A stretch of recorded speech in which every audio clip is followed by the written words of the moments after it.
We live in a time where sensitivity is often confused with virtue, and taking offense has become almost a moral act. But what in fact happens within the mind of someone who is easily offended? Modern psychology, combined with ancient philosophy, points to something deeply unsettling. Being frequently offended is not a sign of moral strength or high principles. It is a clear expression of a fragile identity, emotionally outsourced, trapped in external validations. According to Epictetus, a Stoic philosopher who was a slave before becoming a master of inner freedom, there is a type of slavery that is much more cruel than physical slavery, psychological slavery. This slavery is silent, subtle, and manifests every time a criticism, a sideways glance, or a differing opinion is capable of completely destabilizing your emotional state. When this happens, you have handed over control of your mind to someone else, and worse, voluntarily. Epictetus taught that it is not the events themselves that disturb men, but the judgments they make about them. And here is the crucial point. Offense is not something that happens to you. It is something you construct internally. Offense requires your cooperation. It is like an invisible contract you sign every time you interpret external words or actions as a personal attack. People who live constantly offended develop what we can call a defensive ego, a mental structure that sees the world as a battlefield where honor must be defended at all times. This mentality transforms every criticism into a threat, every disagreement into conflict, and every external comment into an existential judgment. The result? An exhausting life where every social interaction carries the potential to become an emotional war. Today's video dives deeply into this psychological phenomenon. We will understand why this reactive posture takes hold, what it reveals about our sense of identity, and how Stoic philosophy offers a powerful way out, an internal revolution that does not depend on changing others, but on mastering oneself. Because, contrary to what many think, emotional immunity is not coldness or apathy. It is freedom. Freedom not to react. Freedom not to depend on others' approval. Freedom to remain centered even when the world around you tries to throw you off balance. When you understand the true nature of offense, everything changes. Words lose their power, attacks become irrelevant, and your mental peace is no longer hostage to the unpredictable behavior of others. Epictetus, who lived the extreme condition of physical slavery, left us a disconcerting truth. There is more freedom in a man who masters his reactions than in a free citizen who is offended by everything. What is at stake here is not just your sensitivity, it is your inner sovereignty. The current society celebrates sensitivity as if it were an absolute virtue. People who call themselves highly sensitive are often seen as more aware, more ethical, more humane. But is that really the case? Or is this extreme sensitivity, in fact, an elegant disguise for a deep emotional fragility? Upon closer observation, we notice a pattern. Individuals who are easily offended are not just reacting to injustices or criticisms. They are trying to protect a fragile identity, an ego built on external validations and unrealistic expectations. The Stoic philosopher Epictetus observed this 2,000 years ago. For him, the one who is easily offended lives as a slave, not of shackles, but of other people's words. And this slavery is as suffocating as it is invisible. What we call sensitivity is often, in fact, a cognitive trap, a way of operating that completely outsources emotional control. When you allow someone else's words or actions to determine how you feel, you are telling the world, "My peace depends on your behavior." This stance places the individual in a constant state of alertness and vulnerability. They begin to live in a psychological minefield where any word, any glance, any tone can be interpreted as an attack. The mind then enters a state of chronic defensiveness. It's as if it is always expecting to be hurt, and for that reason, finds wounds everywhere. This behavior is not only emotionally exhausting, it is socially paralyzing.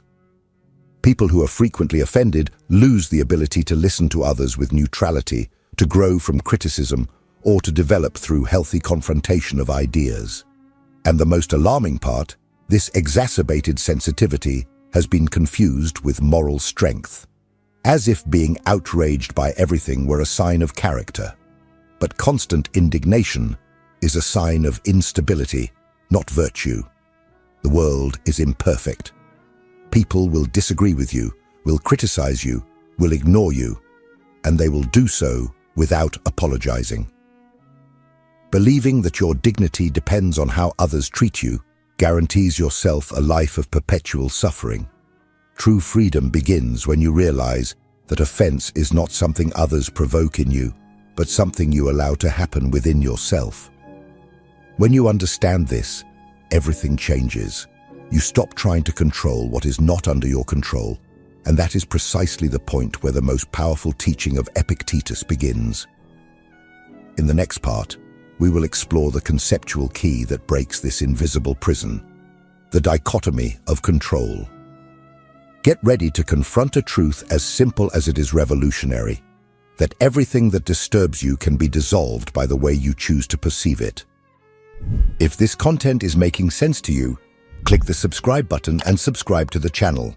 Thank you for your support. For Epictetus, the human mind is liberated the moment it understands, in a visceral way, not just theoretically, that there are two fundamental categories in life: what is under our control and what is not. This distinction, known as the dichotomy of control, is not just an elegant philosophical idea.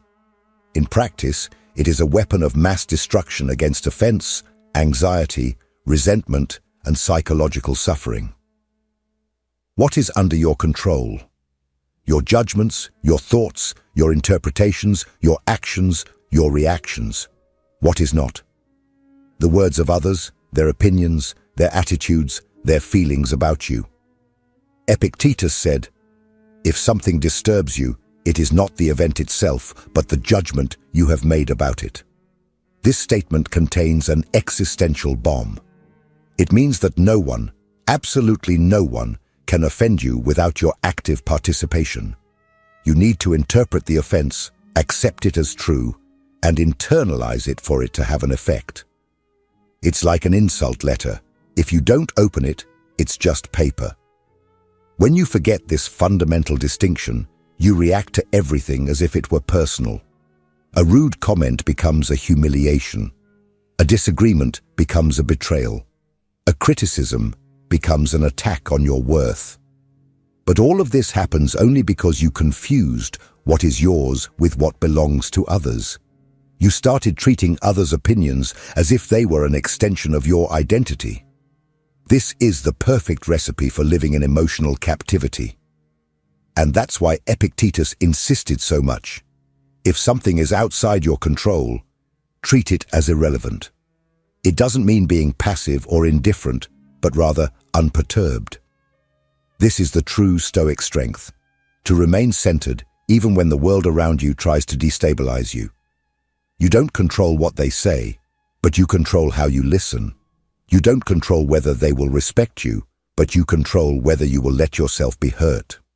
This principle is not easy to apply. It requires mental training, constant vigilance over your own thoughts. But once internalized, it transforms your relationship with the world. You stop trying to change people and start changing your response to them. This liberates you. But there is something even deeper behind this automatic reaction to offense. Because even knowing that something is outside your control, you still feel the impulse to react. Why? What is behind this need to defend your image, your honor, your reputation?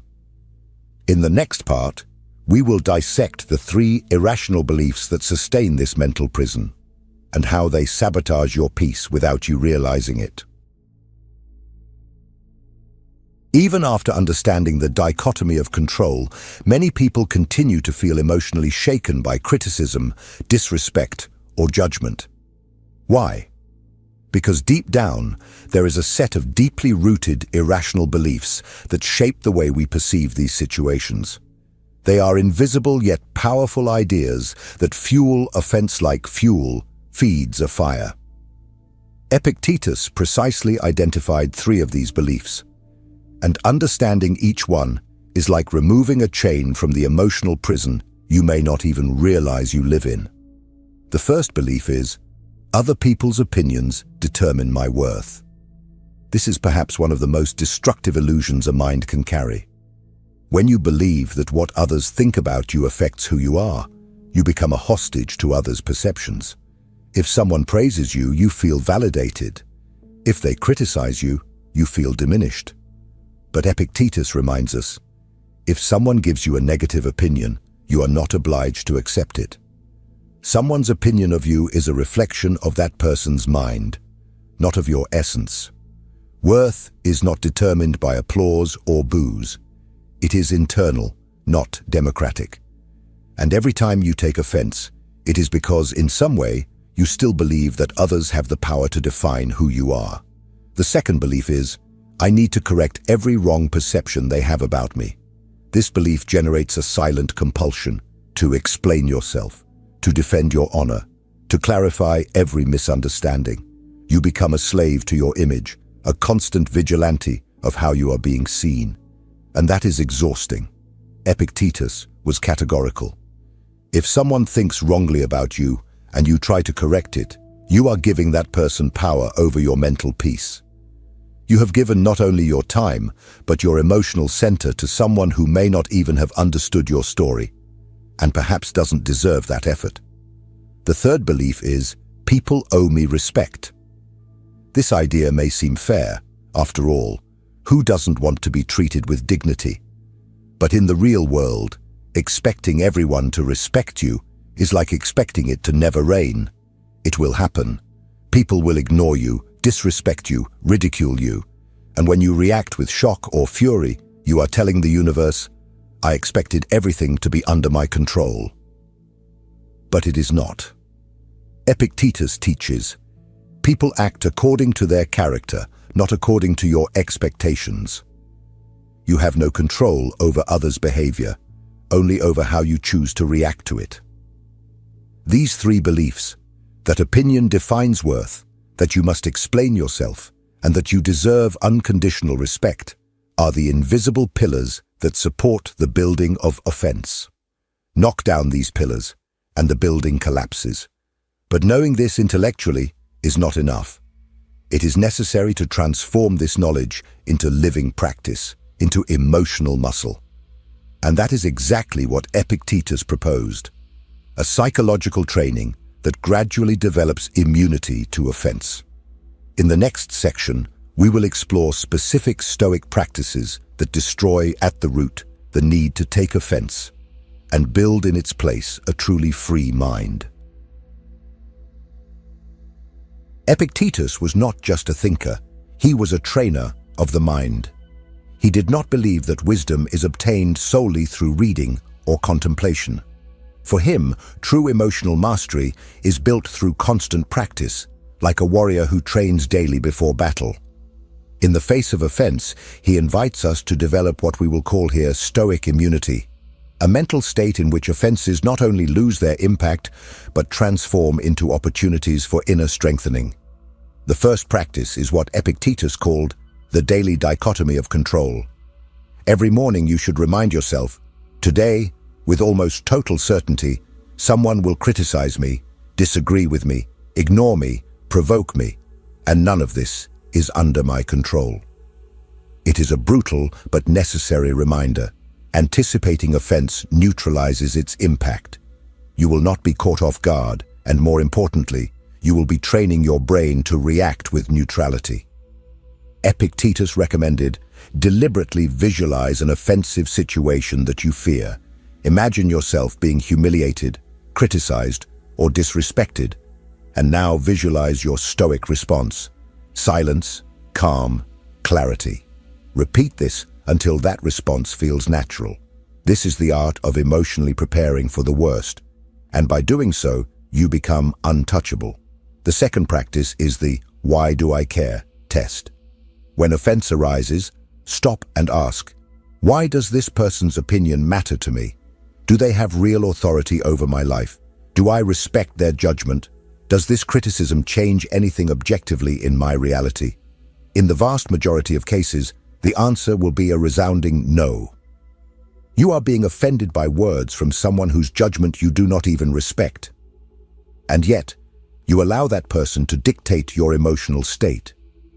This exercise reveals the absurdity of our reactive behavior, and this clarity in itself already weakens the impact of the offense. The third practice is one of the most challenging and liberating. So what? When someone offends you, criticizes you, or devalues you, do not defend yourself. Simply think, so what? Or better yet, what if they are right? This is the ultimate philosophical courage, to consider for a moment that your image, your reputation, your ideas may not be so untouchable after all. And by facing this fear head-on, you will realize something liberating. Nothing actually changes. Your real value does not diminish. The world does not end. This practice destroys the symbolic power of criticism. It ceases to be a threat and becomes a mirror. The fourth practice is the Stoic reframe of offense. According to Epictetus, every offense is a disguised opportunity, a chance to practice virtue. Criticism gives you the chance to exercise humility, disrespect, patience, contempt, self-control. Reacting with indifference is not a sign of weakness. It is a sign of self-control. You are not ignoring the offense because you are passive, but because you have decided to use it as training. This transforms the dynamic. The offender thinks they are hurting you, but in reality, they are strengthening you. The fifth practice is the development of what Epictetus called the internal locus of approval. Instead of seeking external validation, you begin to measure your life based on your own values. Write down your principles, establish internal criteria, and at the end of each day, evaluate yourself based on them, not based on what others have said about you. Gradually, your mind stops seeking approval like a dopamine addict. You become your own judge. These practices are not theoretical. They are concrete instruments of transformation. They are mental rehearsals that shape a new type of human being, someone who is not a hostage to words, who does not need others' approval, who reacts to attack with clarity. But even with all this, there remains a deep and dark dimension that needs to be faced, the most hidden root of offense. Because even before the criticism happens, you have already built within yourself a trap that ensures it will hurt you. And this trap has a name: fragile identity. In the next part, we will dive into this dangerous territory and expose the mechanisms of the defensive ego, the true origin of suffering in the face of offense. If what you're hearing resonates with you, you'll find real value in my ebooks. Beyond the Shadow breaks down Jung's core ideas, while Dialogues with the Unconscious gives you a 30-day path to apply them in your life. Both are linked in the pinned comment. Behind most offensive reactions, no matter how sophisticated they may seem, there is always a common point: a fragile identity. An I constructed with borrowed pieces, validated by external approval, frightened by rejection, and dependent on the respect of others to feel real. When you're offended, it is not just because someone said something unpleasant. It is because it touched on an internal wound that you have spent your life trying to hide. And this wound, more than anything, is an ego construction. Epictetus understood this mechanism with brutal clarity. He observed that people who are frequently offended live with such an unstable sense of identity that any criticism, disagreement, or disrespect is interpreted as an existential threat. They do not distinguish an attacked idea from a personal value being crushed. They cannot see that a differing opinion is not a direct attack on their essence. For these people, everything becomes personal. Everything becomes war. And because of this, They live in a constant state of emotional readiness, always defensive, always tense, always interpreting the world as a minefield. This type of identity is what we can call a defensive ego, an ego that seeks not truth, but validation, that does not wish to learn, but to be confirmed, that does not listen to understand, but to protect itself. And when the world does not offer this validation, which inevitably happens, this ego reacts with resentment, anger, indignation. It is not interested in reality, but in maintaining a fragile self-image that must be defended at all costs. And this constant defense comes at a very high price. Because living defensively is living in a state of war. It is spending insane mental energy managing others' opinions, controlling external perception, avoiding criticism, gaining respect, shielding oneself from any sign of devaluation. It is an endless and absolutely useless effort. Because the world will not stop contradicting you. People will continue to criticize you, misinterpret you, disrespect you. This is not a flaw in the system. This is the system. When you understand this, you realize that it is not your mission in the world to be understood by everyone, nor respected by everyone, nor defended by everyone. Your mission is different, to become internally unshakable, to the point of no longer needing this external protection. This is what Epictetus calls true freedom. It is not being in an environment where no one offends you. That is impossible. It is developing an inner fortress where offense simply does not reach you. But how is this fortress built?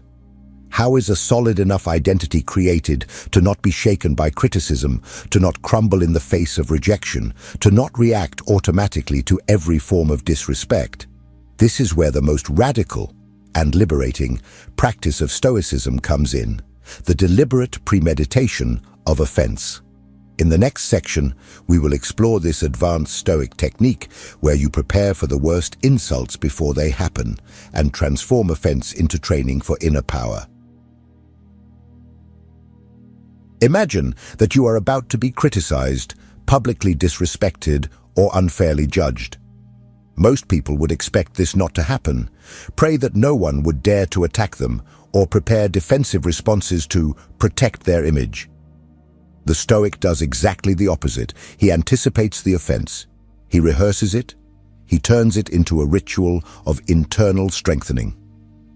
Epictetus called this the premeditation of offenses, a deliberate practice in which the individual mentally places themselves before their greatest social fears, being insulted, ignored, humiliated, disrespected.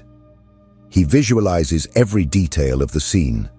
He feels the emotion arise, anger, shame, frustration, and then rehearses the Stoic response: silence, firmness, disidentification. The goal is simple. When the real offense happens, and it will happen, you will have already mentally faced its impact. And at that moment, it will not find fertile ground to germinate. You are already greater than it. This kind of preparation is radical. It requires brutal honesty with oneself. It requires courage to look fear in the eye of not being respected.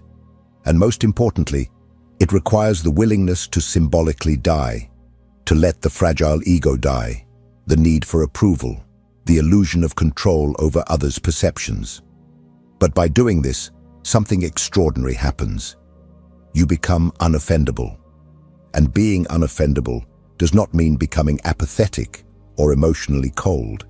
It means that your dignity, your sense of worth, your inner peace are no longer for sale.